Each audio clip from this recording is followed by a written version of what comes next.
Толь, значит, все, вы уже начинаете запись, да? Мы начинаем запись. Все. То есть уже никаких предупреждений не будет больше. Так, значит, я еще раз очень благодарю вам, что вы пришли сюда. Еще раз говорю о том, что это некая попытка, возможно, она будет неудачной, сделать то, чего нет на нашем телевидении.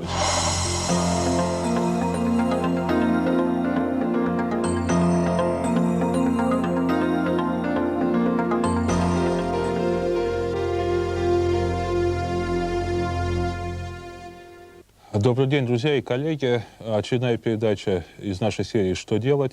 Сегодня мы обсуждаем вопрос, который фактически каждый день на страницах газет, на экранах телевизоров.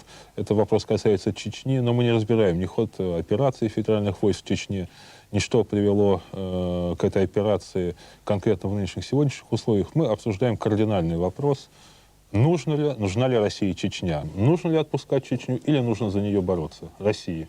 России Чечня не нужна, но мне очень не нравится слово «отпускать». Мы сейчас... Вы скажете об этом, Владимир Владимирович. Коротко нужно ответить. Да или нет? Отпускать или нет? Мне тоже не нравится слово «отпускать», но я думаю, что если... Давать независимость там. Да, это обойдется дороже России, чем Чечня, сохраненная в составе ее. Понятная позиция. Валерий Александрович. Чечня — это и есть Россия, поэтому такая постановка вообще, мне кажется, просто даже не То есть нет, некорректная. не нужно, понятно.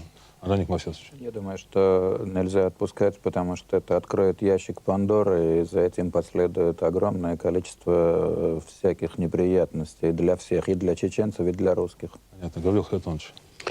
2-2, пока 2-2. Я считаю, что Чечню необходимо разделить, как решали эти вопросы применительно к Корее и ряду других стран в свое время, как Индию с Пакистаном делили и прочее.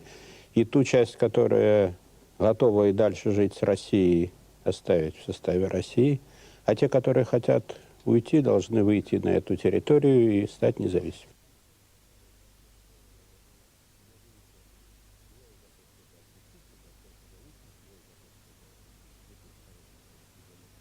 Но я шестой за этим столом, и я присоединюсь к тем, кто за то, чтобы Чечня оставалась в составе России, и Россия поменяла все возможные, желательно цивилизованные методы для того, чтобы это произошло. Тогда у меня вопрос сейчас к тем, кто за то, чтобы Чечня оставалась в составе России. А зачем она нам нужна, при том, что она создает огромное количество проблем? Я не знаю ни одного государства и не знаю никаких национальных или международно-правовых аргументов, которые бы позволяли в данном случае удовлетворять эти требования о распаде государства и о создании независимых государств только лишь вот по причине такой вот непереговорной или как бы просто заявленной или самопровозглашенной сецессии. Понятно. Андрей Масесович, прежде чем я вам дам слово, вот отталкиваясь от позиции Валерия Александровича, эксплуатируя традиции уже нашей передачи, я хочу зачитать пару фраз из книг, которые я сегодня принес. Я решил взять словари, энциклопедию. Ну, казалось бы, там абсолютная объективность. Одна дореволюционная, до 17 года, Брагаус и Ефрон.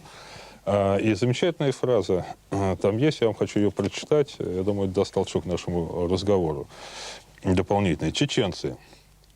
Кавказское племя восточно-горской группы в Терской области, в так называемой Чечне. Столкновения русских с воинственным и свободолюбивыми чеченцами начались еще при Петре I. Дальше перечисляется, как все это происходило, что постоянно восстания чеченцев были. Во время русско-турецкой войны, в частности, вновь восстали чеченцы. Многие переселились в Турцию. Это довольно короткая статья. Это малый энциклопедический словарь Брагауза и Ефрона. Но я обращаю ваше внимание вот на эти два слова. Воинственные и свободолюбивые чеченцы. А вот наше российское издание, «Демократическая Россия», «Правда», вышло в 1994 году, академическое издание, называется «Народы России. Энциклопедия», под редакцией Валерия Александровича Тишкова. Что здесь поразительно? Во-первых, статья «Чеченцы» написана чеченцами. Только чеченцами. Очень длинная статья, подробно описывающая многие вещи. И, кстати, здесь не упоминается, говорится о том, что равнинные чеченцы занимались сельским хозяйством, землепашеством, горные чеченцы занимались овцеводством там, и так далее, скотоводством. Было оружейное производство, было ремесленничество. Но вот в этой воинственности, о тех набегах, которые знают все кавказские народы, чеченцы испокон века осуществляли на другие племена, здесь не упоминается тоже. Я бы сказал, такая импотентски нейтральная статья, перечисляющая какие-то нравы, обычаи, которые, в общем-то, есть и у других народов. Так вот, в свете сказанного, это вот вам, Андрей Тимофеевич, вы как вот к этой воинственности относитесь, к свободолюбию? Дело в том, что Россия, может быть, и захочет отпустить Чечню, то Чечня не хочет отпустить Россию. Я, по крайней мере, за последние 10 лет вижу очень интересную ситуацию, что, в принципе, 3 года Чечня, получив реальную возможность быть свободной и независимой, вместо того, чтобы построить нормальное государство, упорядочить жизнь в городе, в деревне, между разными, скажем, своими социальными группами и так далее, мы видели сплошь разбой, убийства, похищение, работорговля, фундаментализм в самых своих крайних проявлениях, нападение на соседние регионы и республики. Вот, собственно говоря, что мы видели. Вот почему мне кажется, что Чечню, может быть, Россия, если даже, я всегда привожу этот аргумент, если даже российские центральные власти скажут, уходите, Чечня же не хочет уйти, она хочет получить безнаказанное право эксплуатировать российские ресурсы, российских людей, все соседние территории, то есть, по крайней мере, та часть, которая сегодня, значит, во главе разных бандформирований, в общем-то, чинит этот произвол, террор и убийства, которыми мы были свидетелями за все эти годы. Вот почему я думаю, что вот это желание, как бы сказать, мы отгородимся, из этого ничего не получится. Россия не сможет отгородиться от Чечни. В данном случае самое интересное, что не Россия держит Чечню, а Чечня держит Россию в большей степени, чем даже Россия держит Чечню. Вот какая логика сегодня существует. Понятно.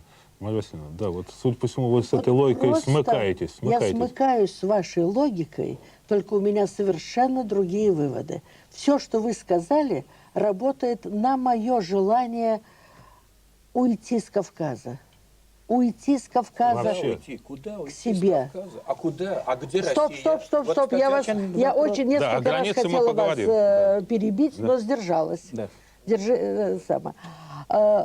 Построить границу. Построить, все силы бросить на то, чтобы построить границу, отделить весь Кавказ от России, сказать Кавказу, простите, мы вас завоевали, мы больше не будем вас завоевывать, мы даже поможем вам восстановиться, мы больше не будем держать у себя колонии. Это не наша земля. Это не наша земля. Мы пришли на эту землю с оружием, а такое ни один народ по-настоящему, так сказать, стоящий народ не прощает. Вот недавно я прочла, недавно мне попал в руки большой сборник, посвященный Чечне, самых разнообразных статей под редакцией Дмитрия Фурмана, автора которого я очень ценю. И я выдрала оттуда, скопировала оттуда маленькую страничку. У нас нет времени читать ее целиком, но смысл ее в том, он построил аналогию, замечательную аналогию. Представьте себе, что Россию завоевали китайцы. И главным государственным языком у нас стал китайский. И что из этого дальше будет? Что из этого получится? Вот. И ничего... И это самое... И, так сказать, и наши дети будут воевать с китайцами.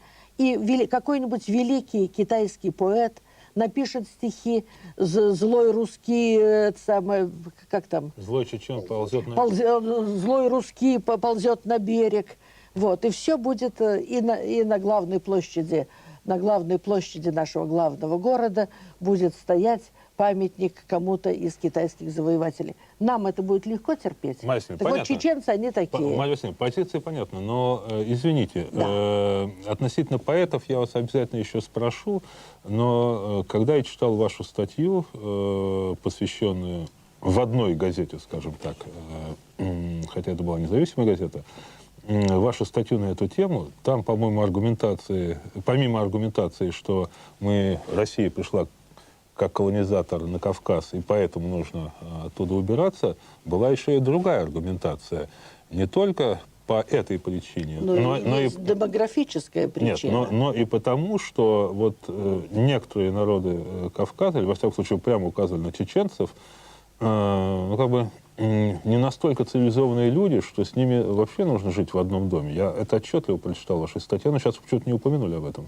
Там было не совсем так. А там, как? там было гораздо мягче. А как? Возьмем статью, и вы мне покажете, где это злонамеренное место. Нет, это была статья, это был крик души, так сказать, который вы мне позволили сделать в своей газете.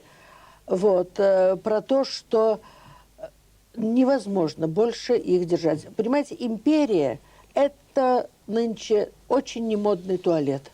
Эту шляпку стараются, нормальные государства стараются эту шляпку не носить. Марья Васильевна, у меня к вам Вот. такой вопрос.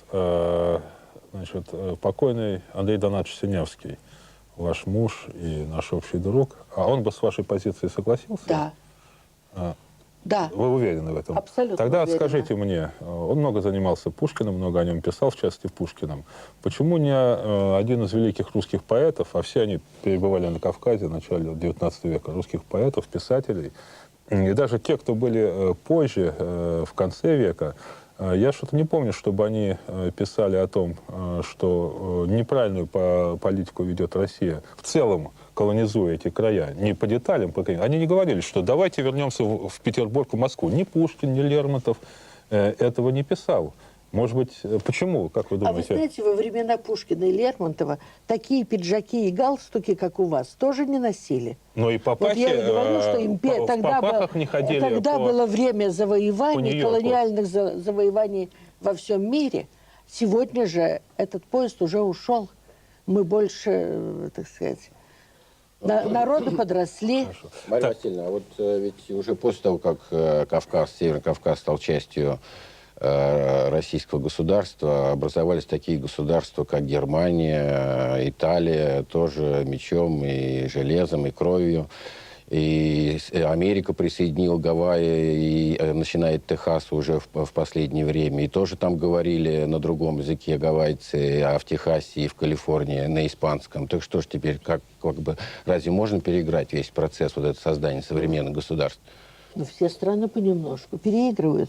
Я, простите, живу в стране, которой когда-то принадлежал хороший кусок Африки, и которая когда-то воевала в Алжире, точно так же, как мы сегодня воюем в Чечне.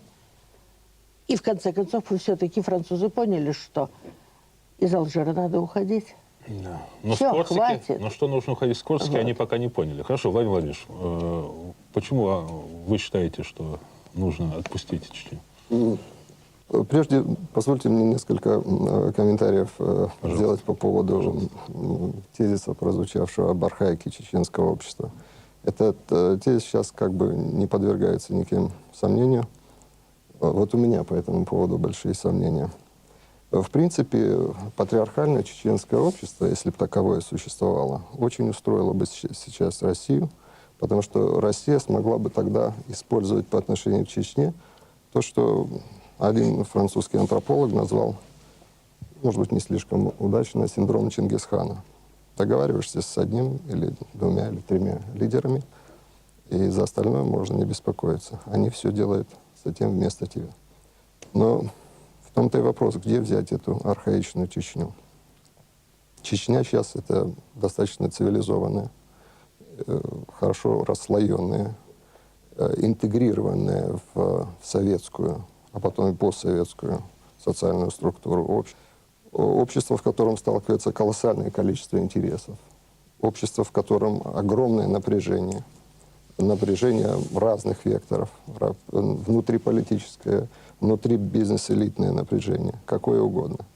И в этой ситуации действовать в Чечне нужно очень тонко, филигранно, применять нестандартную, я бы даже сказал, можно применять и парадоксальную здесь политику. Владимир Ильич, это понятно, но все-таки вот вы же выступаете не за то, чтобы там филигранную политику применять и оставить ее в составе России. Вы выступаете за то, чтобы отпустить, дать ей независимость. Нет. Как? Ну, вы же... Нет. Вы же говорили, что вы как раз из того, что вы сказали, я сам хотел сказать, очень много чеченцев прекрасно устроены в российском обществе. Да В российской больше их элите. живет сейчас Огромная здесь. часть живет в Москве, во многих других городах. Они очень эффективны в бизнесе, в предпринимательстве, очень эффективны в культуре. И вот Валерий Александрович не даст мне соврать, по количеству лиц с высшим образованием чеченцы занимали одно из первых мест. И поэтому разве не грех российского государства перед этими людьми, которые должны оставаться на заклане вот кучки людей, которые, в общем-то, не смогли адаптироваться или не захотели адаптироваться к современной жизни и пытаются оружием, работорговлей, наркотиками решать собственные задачи. Кстати, я считаю, что российские средства массовой информации и российское государство крайне неэффективно работало, потому что у нас очень редко по основным каналам выступали чеченские интеллигенты, чеченские, в общем-то, модернизированные, продвинутые, хорошо устроенные в российском обществе люди, которые бы показали, что не вся Чечня такая. А то здесь усилиями наших радикал-либералов, усилиями НТВ, целого ряда каналов и в Первую войну, и Вторую, по внутренним причинам, потому что здесь они боролись за власть с другой группировкой, пытались показать, что весь народ, он един, он архаичен, он вообще дик, и поэтому надо с этими дикарями покончить и оставить. Это крайнее неуважение со стороны российских либералов по отношению к чеченскому народу. Крайнее неуважение. Говорил Харитонович, все обосновали в той или иной степени свои позиции, но вот о вашей мы еще не говорили. Разделить. Прежде всего, я бы очень точно хотел бы определить и предмет, и исходную позицию. Значит, мы не обсуждаем вопрос о Северном Кавказе, хотя, на мой взгляд, нельзя решать вопрос о Чечне без всего Северного Кавказа. Это будет стандартно. Но Мария Васильевна предлагает... Я думаю, что она во многом права, стандартное решение будет распространяться, оно не может быть изолировано. Второй вариант. Второй вопрос, который это относительно... Мы не обсуждаем вопрос с точки зрения самих чеченцев и Чечни. Да, С их точки зрения, да, Чечня это типичный народ швейцарского типа, который оседлал горные перевалы и тысячи лет жил рэкетом. Тех, кто шел в одну сторону, тех, кто шел в другую. Когда этот предмет исчез, он фактически лишился экономической базы. И как они будут жить сейчас без этой экономической базы, представить трудно. Я не могу до конца осознать это. Но я и это не обсуждаю. Я стою на позиции, которую вы задали. Россия. Здесь у меня сразу два вопроса. Первый вопрос, о чем мы говорим, имея в виду Чечню. Мы имеем в виду территорию, да, тогда можем народ выселить. Куда угодно, мы это однажды уже применяли. Территорию сохранили, если логику следовать. А зачем тогда народ там держать бунтующий, воюющий? Его можно выселить в Турцию, его можно выселить в Сибирь, куда он там захочет. И этот метод применялся широко, в том числе там, и Израилем и так далее, совсем недавним. Второе. Мы не обсуждаем вопрос относительно Чечня – это территория. Какие-то там природные ресурсы, которые бы нас интересовали, таковых нету. Мы нуждаемся в трудовых ресурсах, опять-таки таковых нет. Нуждаемся в интеллекте, как было когда с эмиграцией евреев, тоже такового нет. Таким образом, я подхожу к выводу, что с этих всех позиций стратегические интересы государства – это вот вопрос об истории, почему русские поэты не выступали. Что в те времена захватить Кавказ означало обеспечить Россию, и серьезно обеспечить Россию с южной стороны. Потому что в те времена горы означали больше, чем крепости, больше, чем армии. Достаточно было 2 полков, чтобы защитить Россию, если владеть всем Кавказом. Так сказать. Там стратегически Россия точно знала, и любой русский знал, чего там они. Это все равно, что выход Петра к морю, и все равно, что захват Кавказа – это однопорядковое явление, решение крупной национальной задачи. Сейчас этой проблемы абсолютно нет, никакой географической мотивов, чтобы там стоять, не существует. Таким образом, подводя все эти итоги, я хочу сказать, что в данный момент, о чем мы говорим о Чечне? Значит, мы говорим о территории, мы можем говорить о каких-то остатках русских и русскоговорящего населения, и можем говорить о тех чеченцах, которые ориентированы на Россию, то есть перед которыми у нас должны быть и обязаны быть обязательства. Чего мы не делали там ни в Германии, ни в этом, здесь у нас есть обязательства. Теперь в отношении России. Что мы понимаем под Россией? Если поднимать под Россией будущее процветающее рыночное государство, то ему никто не нужен. Тут будут очереди стоять из всех народов, как стоят в Германии, как стоят во Франции. Значит, но эта перспектива, к сожалению, сейчас нам не светит. А раз она не светит, значит, все, кто из этой перспективы исходил и говорил, что нам там нечего делать, по существу сейчас на мели сидят. Вторая перспектива сугубо патриотическая, то есть очистить Россию от всего, остаться. Здесь я тоже не вижу, потому что это невозможно. От всего, от всех нерусских. Совершенно правильно. Это невозможно сделать. В принципе, значит, это тоже точка зрения для меня. Или мы должны катиться, как в прекрасной книге последней Кабакова, где граница проходит по Оке, а великая ваххабитская Джумхирия, значит, возле этой Оки уже рядом проходит своими границами. Это не возвращенец 2, значит. Вот. Теперь, значит, что же тогда остается? Предположим, мы думаем о России как будущем Советском Союзе, СНГ, большое государство.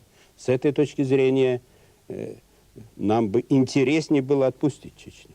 Потому что мы дали пример Крыму, который завтра поднимает такое же восстание, и Украина обязана будет его отпустить, как мы обязаны отпустили мы Чечню. Мы даем пример Приднестровья, мы даем пример 2/3 Казахстана, где русское население может тоже поднять восстание и, соответственно, продемонстрировать эту же модель, которую мы сами... То есть мы фактически же, грубо говоря, выставив 1 миллион там, или 2 миллиона, можем получить 30 миллионов русских, вернувшихся вместе с территорией назад, так сказать, если мы это сделаем.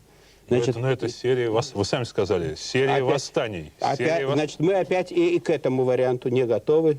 Значит, что же мы тогда понимаем под Россией, вот когда мы говорим, нужна ли, какой России нужна? Значит, мы понимаем под Россией нынешнюю федеративную Россию и все. Больше всего. Никаких других подходов нет. Вот если с этой точки зрения подходить, с позиции того, что... И я тоже думаю, что сейчас это единственный подход, я тут с вами согласен, который реально можно.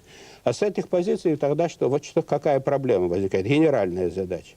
Генеральная задача возникает проблема целостности территории этой страны, подавить национальные сепаратистские движения во всех частях России, а это огромная задача и очень сложная задача. Освобождение Чечни будет стимулировать эти все национальные движения.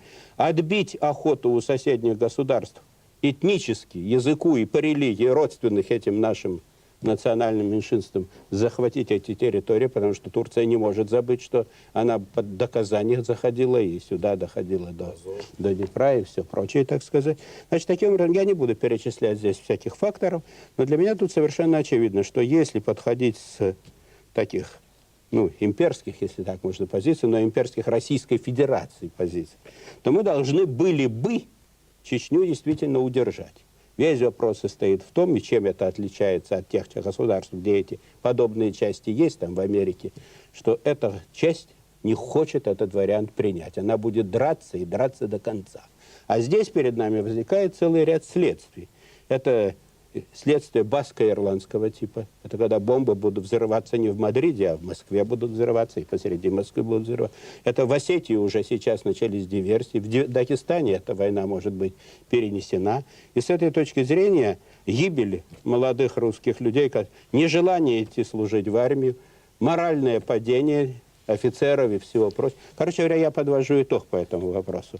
Получается, что соглашаясь с этой целью, что Чечня нужна России, я могу сказать, что мы здесь впадаем в афганскую модель. В афганской модели мы цель, которая нужна была соцлагерю взять там Афганистан, была реализована такими методами и средствами, что вместо этой цели возникла совершенно другая ситуация. То есть я бы сформулировал проблему так. Мы сейчас вступили в такую форму войны и военных действий, где мы подрываем ту самую цель, ради которой мы идем. Допустим, мы здесь все осознали, в Кремле осознали, что это плохой вариант бороться за Чечню любым методом. Во всяком случае, он хуже всех остальных. Отпускаем. Граница, ну, там посидели, подумали, Северный Кавказ, Краснодарский, Ставропольский, но где-то провели границу. На Всё. линии Ермолова, Да, я на линии Ермолова. Вот Старинная русская чеченцы граница там, на Северном чеченцы Кавказе. там политическую волю собрали, референдум провели, все довольны, осталось там 5% националистов, их назовем так, которые недовольны этим. Но большинство вообще согласно, всех убедили, что провели черту, что происходит на следующий день. Виталий Литович, какое мне, слабой русской женщине, дело до того, что происходит не на моей земле? Мне, дай бог, со собственной Не, ну это землей же рядом, разобраться. у вас же граница. Ну, мало что рядом, но граница у меня и с Польшей граница, у меня и со скандинавами, с финнами граница. Ну, скандинавы, по-моему, не у меня сажают. много границ. Работорговли там нет в Скандинавии, поэтому Вот. как-то с ними можно ограничить. Нет, ну, у нас есть граница с Афганистаном или У была, нас есть что нам граница туда с вторгаться Афганистаном сейчас? и всякие прочие границы. Придет когда-нибудь время, что они к нам попросятся. Но для этого они должны долго жить одни. Или в Саудовскую Аравию. Вот. А если они попросятся не к нам, а в Саудовскую... Или к Ирану. А если они попросятся в Саудовскую Аравию, ну что ж, их проблемы пусть будут, Понятно, позиция- пусть будут с теми, с кем хотят. позиция понятна. Дело в том, что одна еще маленькая штука, я опять к поэтам. Вот мне как-то сызмало, не давали покоя строчки очень хорошего поэта Михаила Светлова. Строчки были такие: «Я хату покинул, пошел воевать, чтобы землю в Гренаде крестьянам отдать».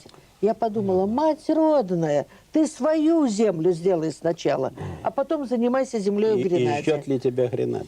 Все-таки литературные и исторические аргументы никогда не были и не должны быть основой для решения современных проблем. Они, так сказать, красивы для обсуждения вот таких пикейных жилетов. Моя земля, я вас перебью, простите, ради бога, это та, где меня любят, где я своя. Вот я прихожу в деревню в Архангельской губернии, и там я своя. Я прихожу даже на Украине, и то я своя, хотя целый ряд Марья Васильевна, украинцев если в хотел Архангельскую отделиться. деревню сегодня приедет, не буду называть фамилии, какой-нибудь младореформатор, наш друг, хорошие люди, там очень много хороших людей, хороших специалистов. Из него руки-ноги повыдергают. Правильно. Так что это точно. Вот в этом отношении ведь чеченцев тоже никто не спрашивал до сих пор ни разу. И я уверен, что даже если в Горной Чечне будет проведен в нормальных ситуациях опрос референдума, то за полное отделение от России никто не выскажется. Они, кстати, и проголосовали за Масхадова, рассчитывая на то, что будет налажен как-то и решен вопрос без полного выхода Чечни из России. И в данном случае, я хочу сказать, в этом отношении мы должны прежде всего опираться хотя бы на такие две вещи. Ну, во-первых, есть правовая основа, есть Российская Конституция, которая не позволяет необъявленную сецессию. Почему это не аргумент? Почему нам Лермонтов и Штернберг, его статья прошлого века, это он автор в этой энциклопедии Брагауза и Фрон, должны быть сегодня авторитетами? Чеченцы — это современная, модернизированная часть российского народа, и их никто по-настоящему не спрашивал. Они действительно, их волю узурпировала вооруженная секта. Действительно, внешние влияния и воздействия были огромными, колоссальными, начиная от Москвы, кончая от всей, так сказать, новой геополитической периферии. И в какой-то мере даже аморально уже после того, как такие разрушения были нанесены в результате внутреннего конфликта, говорить о том, что давайте отпустим, пусть они поживут и так далее.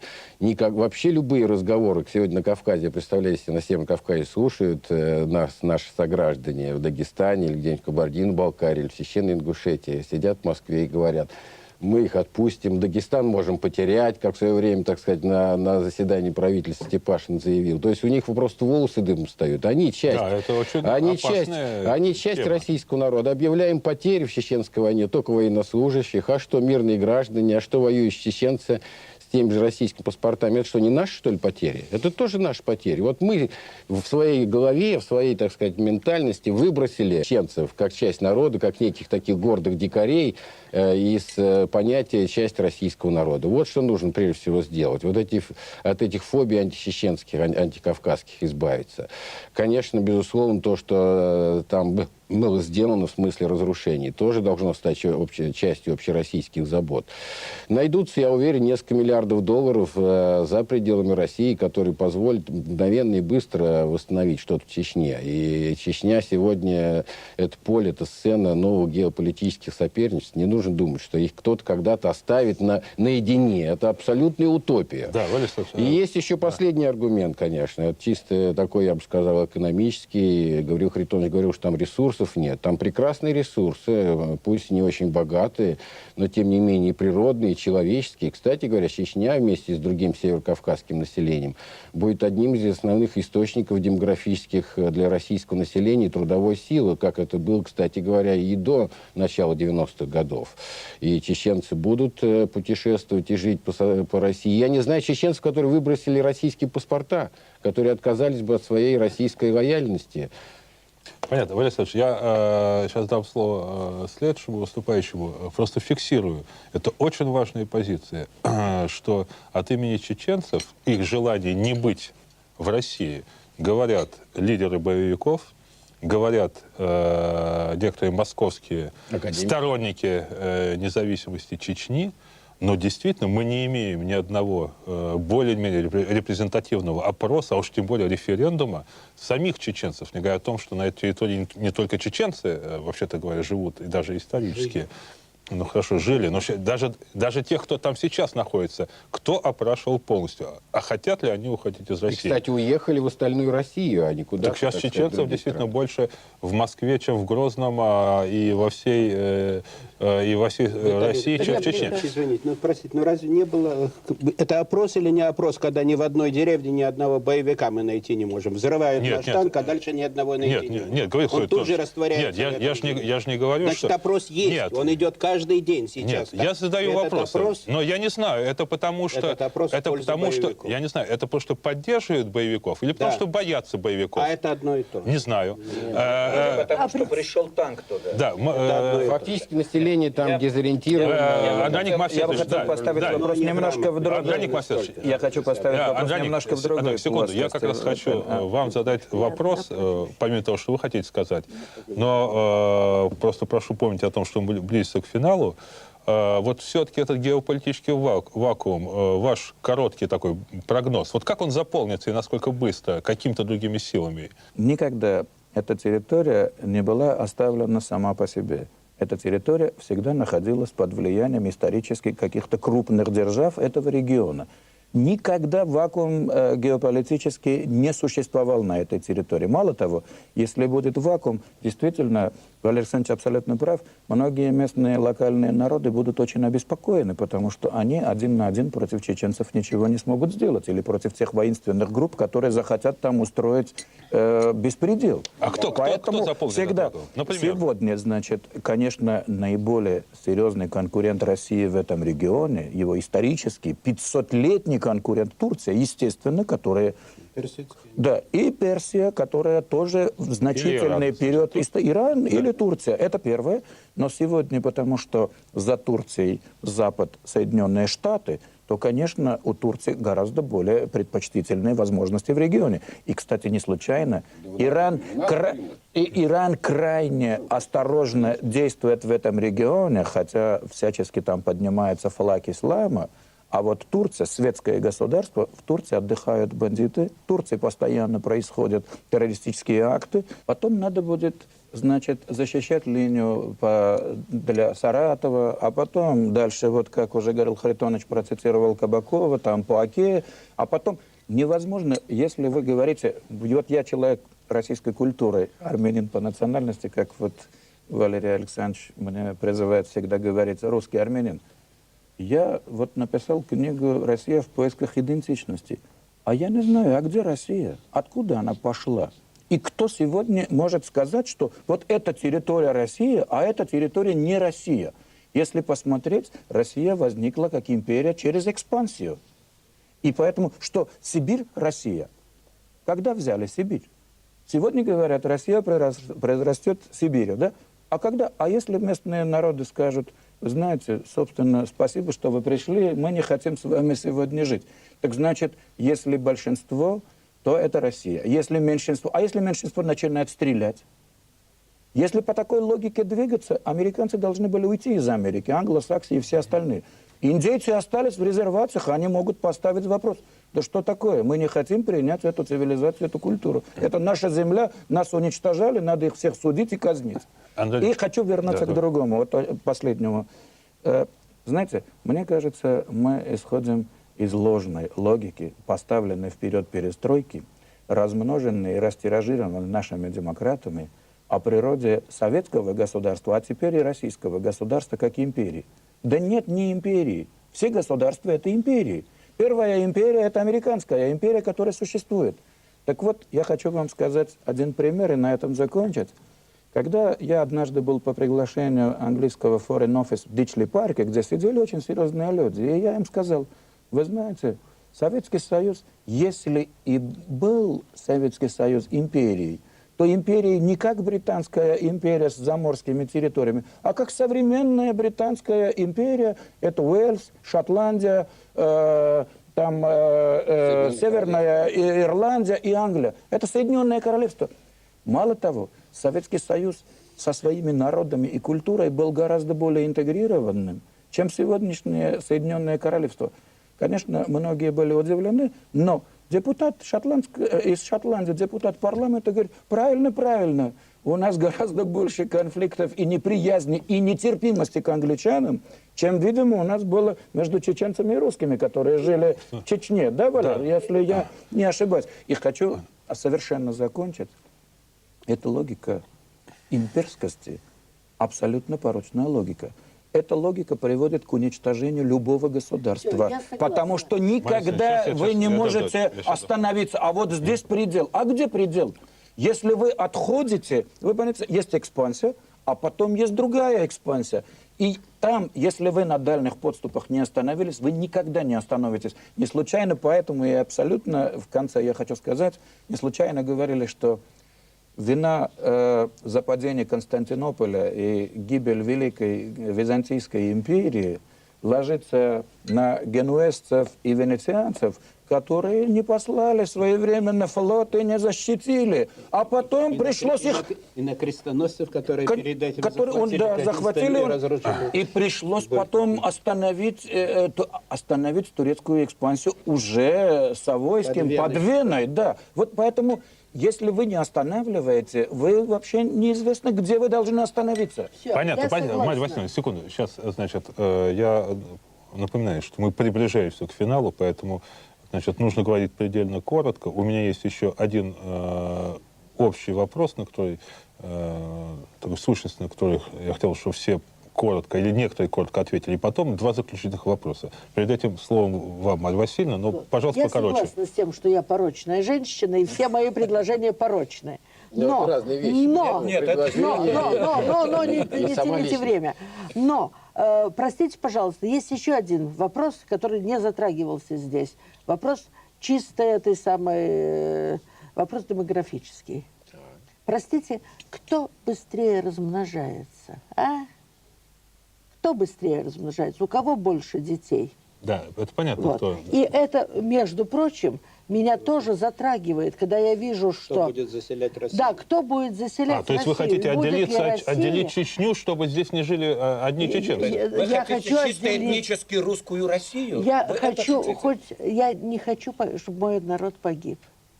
А он погибнет. Вы имеете в виду российский? Российский народ погибнет. А что такое российский народ? Как вы понимаете, российский народ? Вот я российский народ. Вот я, Владимир Владимирович, вот Гаврил Харитонович, вот грек, армянин, осетин.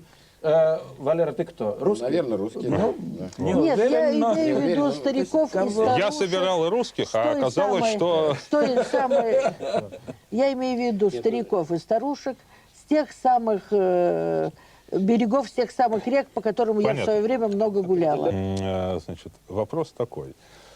Почему-то те, кто говорит об отделении Чечни, о том, что такие свободолюбивые люди, воинственные, и вообще хорошие люди, там плохая Россия, они совершенно не говорят о том, собственно, что колониализм, в том числе и русский колониализм, приносил на территории, которые он завоевывал. В свое время это же была цивилизационная роль. Вопрос о миссии белого человека все давно уже многократно Европейского. Да, многократно прокручен. Там возникает три вопроса. Первый вопрос, действительно, о котором говорила Мария Алексеевна. Хочет ли этот дикарь, потому что если верить великим нашим евразийцам, Трубецкому, он считал, что дикарь культурнее и живет счастливее англичанина, который его захватывает, потому что он моральнее и так далее, и так далее. То есть это очень спорно. Если мы приносим нашу цивилизацию, то это лучше, чем та цивилизация, которая была в первобытном обществе и так далее. И так далее. Второй фактор. Почему мы считаем себя лучшими колонизаторами? Потому что, может быть, есть другая страна, которая вместо нас лучше бы правила. Это Китай понятно, или да. Англия. Да. И третий, наконец, Мы аргумент. плохие колонизаторы, уходим, приходит хороший. колонизатор. Согласен. И, наконец, есть третий аргумент, который тоже очень существенен. Как на народе, который осуществляет колонизацию, сказывается вот эта его колонизаторская роль. В этом народе унтер-пришибеевы, грубо говоря, становятся господствующей силой. Потому что там им пришлось применить силу, борясь за цивилизацию. Он приходит сюда и начинает мне в моем городе свою цивилизацию внедрять. Сколько генералов из Чечни уже стали руководителями нашей страны? Сколько из 7 назначенных Понятна позиция. представителей президента? 2 генерала, выходцы из Чечни. Зачем они отличились? Вот методами, которые они там применили. Значит, что они здесь будут делать? Вот они воюют с Ноздратенко, проводят соответствующие выборы. Мы все сейчас видим, что там происходит. Поэтому, мне кажется, вот эти 3 довода всегда встают. И здесь очень непросто. То есть я понимаю вашу точку зрения. Нет, я просто ставлю вопрос. В рамках этой передачи я в основном ставлю вопрос. Это что? Это нужно вот покаяться в грехах, уйти и сказать... Ну, вы знаете, российский колониализм – это колониализм особого типа. Это не значит, что он лучше или хуже там, других колониализмов. Но здесь во взаимоотношениях России с народами, которые он, ну, не скажу покорял, которые он осваивал, была своя специфика. Это фронтир, который постоянно двигался. Это постоянное соседство, постоянное взаимопознание друг друга. Это не Франция и Алжир, это не Англия и Индия. Вот. Может быть, это близко к типу американского империализма, но Россия на Кавказе и в Средней Азии не делала того, что делали американцы в Техасе, там, на западном побережье и так далее. Так что я думаю, что вот ставить вопрос о том, чтобы доводить до конца колонизационную или колонизаторскую работу... Цивилизаторскую. Да, модернизаторскую. Это лучше, так сказать, безусловно. Но видите ли, здесь кто носитель этой идеи модернизации, кто реципиент этой идеи. И здесь уже все, вы, простите, себя к кому можете, к какой категории можете отнести? Вы такой же модернизатор, как и восприятель. Ну, учитывая 7000-летнюю историю моего народа, ясно, к какой категории. Да. Мы уже живем 220 век, когда модернизационный Вместе не процесс... говорите. Да. Модернизационный процесс в России – это результат общих усилий. И сегодня сказать, что там профессор Тишков выступает в роли модернизатора, дирижера Гергиева, это абсолютный нонсенс. Поэтому это общие усилия представителей но мы всех говорим народов. сейчас о Государстве. Конкретно о Чечне. И, конечно, нужно вообще в этой ситуации говорить об улучшении правления, об обеспечении благоприятных условий социального существования людей в рамках государства, а не делить границы, не перемещать людей, потому что каждая новая граница – это новые меньшинства, новые проблемы. То есть нужно говорить о том, если говорить применительно к Чечне хотя бы, восстановить хотя бы высокий уровень автономии и более-менее приличного существования по тем советским меркам, который был в Чечне и Ингушетии. Это была самоуправляемая автономия с очень высокими, так сказать, возможностями обеспечения и развития своих собственных институтов, с неплохим уровнем жизни. Кстати говоря, с неплохой экологией. Ведь не зря сегодня они вспомнили, какая у нас была красивая республика, какой у нас был прекрасный город. То до 91 года они говорили экоцид, этноцид, я имею в виду активисты, так сказать, вот такой радикальной сецессии. Теперь они вспомнили о том, что все более-менее было прилично. Даже с точки зрения как бы деколонизационного аргумента, что это деколонизация, в отношении Чечни это не применяется. Понятно. Значит, у меня финальные вопросы. Отвечать нужно очень коротко, а фактически односложно. Рассмотрим гипотезу, что отделив Чечню от России, дав независимость Чечне, принято такое решение, значит, мы выбрали вот этот лучший вариант. Очень простой вопрос. Односложные ответы, пожалуйста, от каждого. Примерно, после того, как это случится, через какое время на Кавказе перестанут стрелять, убивать людей, ну, уже без участия русских, вот плохих, которые ушли? Примерно год, 2, 10 лет, 20 лет? 12. 12, Владимир Владимирович. Отделившаяся Чечня – это паровой котел, в котором давление Я будет... понимаю. Я отделяю Нет, Кавказ. хорошо, Кавказ. В котором будет Да. накапливаться Тем более. давление. Через сколько? За стрелкой манометра никто не будет следить. Потом все это разнесет. И там есть- уж наступит время собирать осколки. То есть десятилетия, я так понимаю. Да, я думаю, да. Отделили. Через сколько выстрелы прекратятся? Примерно. Там уже столько оружия, что выстрелы не прекратятся, и будет дальнейшая эскалация, и своего рода такой, так сказать, хаос, который рано или поздно все равно как-то установится. Но, в принципе, второй раунд дезинтеграции пространства постсоветского, то есть появление новых государств после 15, которые надо, дай бог, обустроить, в принципе, невозможно, я думаю, не состоится. То есть все-таки... вы вообще не просматриваете Я не перспективы без выстрелов? Я не просматриваю появление какого-либо 16-го государства после 15. Андрей Масисович. Я думаю, Ну, что коротко. это будет продолжаться до тех пор, пока, как в случае с Югославией, американские политики не скажут, мы будем бомбить до каменного века, вот тогда это будет прекращаться. Да. Вот, то есть демократические лидеры говорят более откровенно и цинично.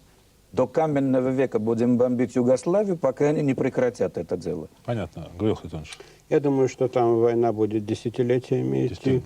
но нас это не касается. Понятно. Россия выиграет. Я понял позицию. Итак, а теперь предположим, что России не хватает политической мудрости и воли для того, чтобы отпустить Чечню. И она считает, что все-таки нужно по тем или иным причинам оставлять ее в своем составе. И проводит, ну, какую-то более-менее нормальную политику. С ошибками, с провалами, но и с какими-то успехами. В этом случае, через какое время на Кавказе, в частности в Чечне, вот там, где конкретно стреляет и убивает до сих пор, прекратятся, по вашим предположениям, выстрелы, убийства? Никогда. Через 12. Так, понятно. Владимир Владимирович. Ну, знаете, сегодня самый оптимальный ответ на ваш вопрос, сакраментальный русский вопрос, что делать, это перевод его в плоскость, чего не следует делать. Это не я следует понимаю. спешить, следует думать. Ну, при хорошей политике когда? Ой, не знаю. Не знаете, так. Ну, я бы здесь использовал цифру священную Марии Васильевны, 12 лет. так. Потому что это, конечно, огромная тяжелая проблема. И здесь, пожалуй, прав, по-моему, это Путин сказал недавно, что вот сколько потребовалось на дестабилизацию времени, не меньше потребуется на восстановление. Понятно. Андрей Масисович. Ну, я тоже думаю, что при консолидации власти и при определенных позитивных сдвигах в экономике лет 10-15 это, в общем-то, тот срок, когда можно нормализовать там ситуацию. Гаврил Хатунович.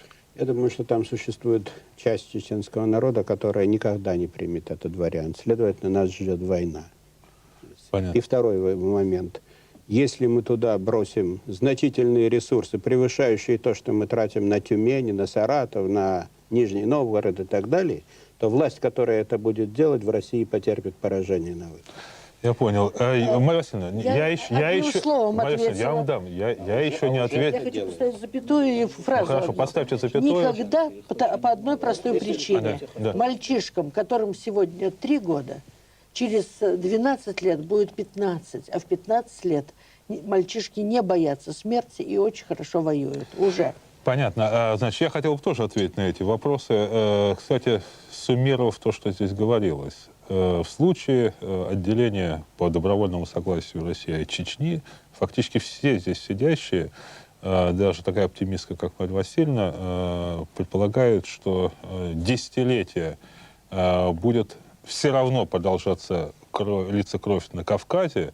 И многие намекали на то, что эта кровь выйдет за пределы Чечни, а Кавказ — это еще несколько суверенных государств, которых это, безусловно, тоже затронет.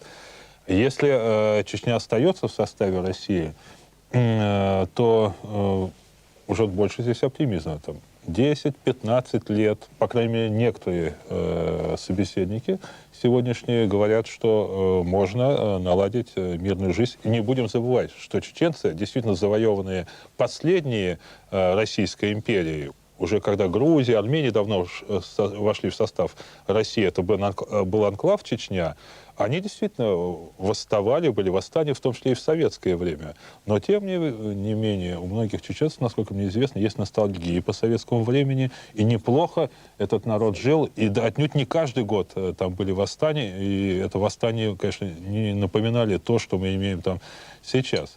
Это я к чему говорю? Фактически получается, что и то решение чревато негативными последствиями, и какими-то позитивными, и это. И тут действительно вопрос такого кардинального, цивилизационного, правительского выбора.